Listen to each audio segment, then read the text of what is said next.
আসসালামু আলাইকুম এভরিওয়ান। আজকে চলে আসলাম আম দেখতে। এই যে দেখুন গাছগুলোতে আপনার যে হারে মুকুল ছিল ওই হারে আম ধরে নাই, যদিও যতটুকু টিকছে আর কি। যেগুলো আপনার এগুলো কিন্তু বোঝা যায় না, এগুলো কিন্তু ফজলির জাত। তো এক প্রকার অনেক বড় হবে, এত বড় হবে। এখন কিন্তু ছোট, বাট একটা আম ছিড়বো আজকে, কাঁচা বানাবো।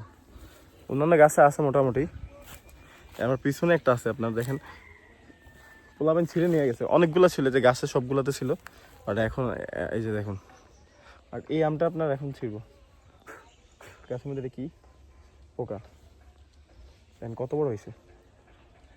বিসমিল্লাহ, আমরা একটু ছিঁড়ি। এই যে আপনারা দেখা একটু দেখছেন, এই যে আর ওই পাশেও আছে আপনার। ওগুলা ওগুলো থাকুক, মানে ওই যে পিছনে আছে, দেখা যাইতেছে কিনা। এই যে ওই পাশে, এটা আমি আমরা এখন ছিড়ব। ছিঁড়তে পারতেছি না কোনটা ছিঁড়তাম। এই পাশে একটা আছে, এই যে এখানে একটা আছে, এখানেও আছে, ওই পাশগুলো তো আছে, দেখা যায় না হয়তো। এখানেও আছে, আমরা একটু ছিঁড়ি। এই যে আম পড়ে গেছে ধরার সাথে সাথে। আমি একটু নিচে নেমে গেলাম। এই যে কত বড় আম দেখছেন। এখনো কতটুকু হয়েছে আমার হাতে আটতেছে না, বিশাল বড় আম। So tata.